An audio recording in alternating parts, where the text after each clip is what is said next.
something that I've been meaning to discuss with you for a long time, and I did put a Nitro to Ask about it on the channel earlier this year, is the oversaturation now of wrestling-related channels, podcasts, everything. And I know that this is pot calling kettle black now at this point, but I mean, it's a valid argument right now. It's just that there seems to be so much content out there put out by not only wrestlers but by fans that it's overwhelming. I mean, quick count off the top of your mind, how many wrestling podcasts are you subscribed to right now that you listen to?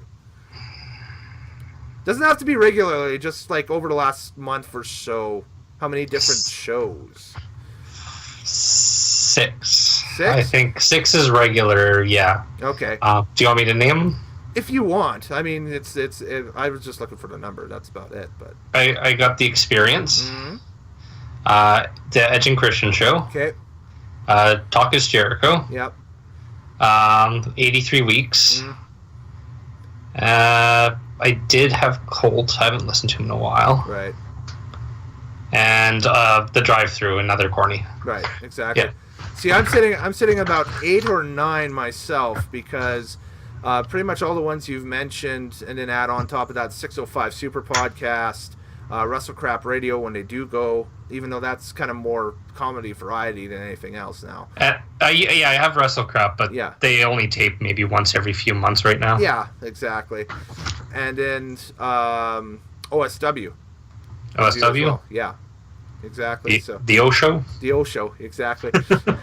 And, you know, the majority of that content is awesome content. And it's great stuff, and it's, you know, check mark, hits all the boxes, everybody loves it, and that's and everything. The amount of wrestlers now, though, having podcasts is kind of getting a little bit on the ludicrous side.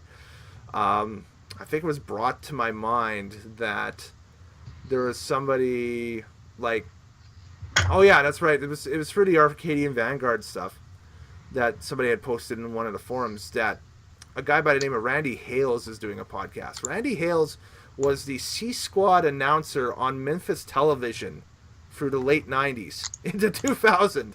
And it's like, okay, that's interesting. I'd kind of draw the line there, you know. I really don't, you know, it's just, Memphis is such a niche thing that, you know, I really don't need to hear what the C-Squad guy through late 90s, early 2000s Memphis was doing when they were a pseudo WWE developmental territory, but, you know. Oh man, you're just giving me an idea for a Twitter game. Okay. So, name the most obscure wrestling podcast you can think of. Wow. Okay. The Tracy Smothers Super Show. Like, just hypothetically, if that, like, does it have to exist, or just hypothetically? Just hypothetically, like, what is the Viscera Hour? I know he's passed, but yeah, the Viscera Hour. Man. Keeping Up with David Heath. I don't know. I get your point, though. It's like, because I have a buddy who's like, hey, man, you got to check out this podcast. It's a wrestling podcast. I'm like, dude, I already got so many. It's like, oh, go check out Solo Monster. I don't want to check out Solo Monster. Yeah. Yeah. Go check out Ric Flair show. No, that show was horrible. Yeah, also, he hasn't done one in a long time, too. You know, like, if somebody did, like, just, you're talking about obscure. If somebody did, like, a behind the scenes, between the sheets style episode of 1999 to 2000 Stampede Wrestling booking, of course that would grab my attention, right? So, but you know, there's so many of them out there right now, and I think that's kind of it kind of reflects on the subscriber counts to all these shows and that stuff, that there is oversaturation happening. my channel, for example, this channel here, as we record, has 37 subscribers or so. I do a auto racing channel as well, and that channel is well into the 500s for subscribers. And both these channels were launched on the same day in 2017. Now, that could potentially be one is considered family-friendly content, whereas wrestling's been kind of blacklisted on YouTube for, a couple of years now, and that stuff, and it makes it harder for people to find wrestling-related content on YouTube, or at least YouTube has tried to make it harder for people to find wrestling-related content on YouTube.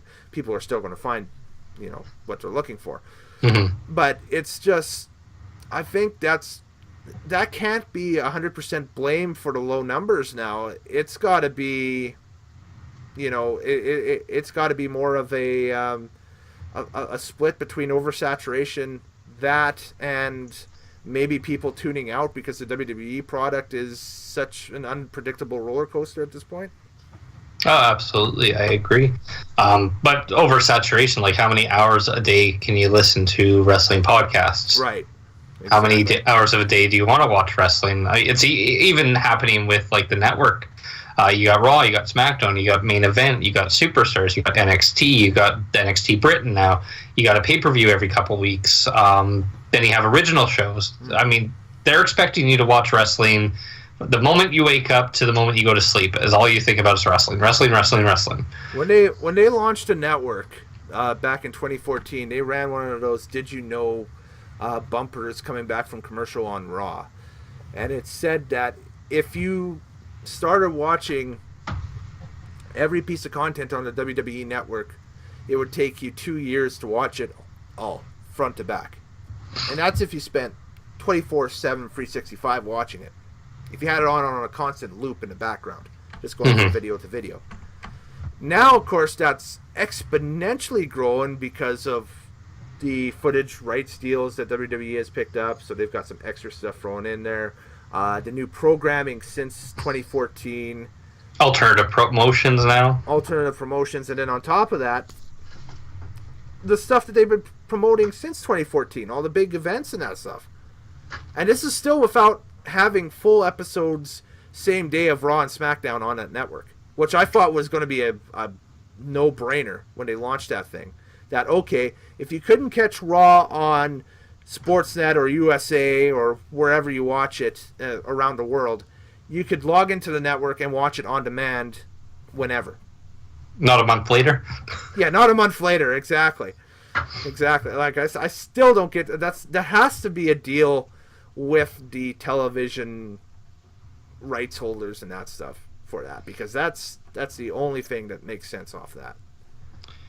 Exactly, and what's going to happen next fall when SmackDown goes Fox? And from what I hear, Fox wants legitimate sporting content for SmackDown, where it's just, here's your matches, no storylines. Well, they're going to get a wake-up call with that, because they're not going to get that.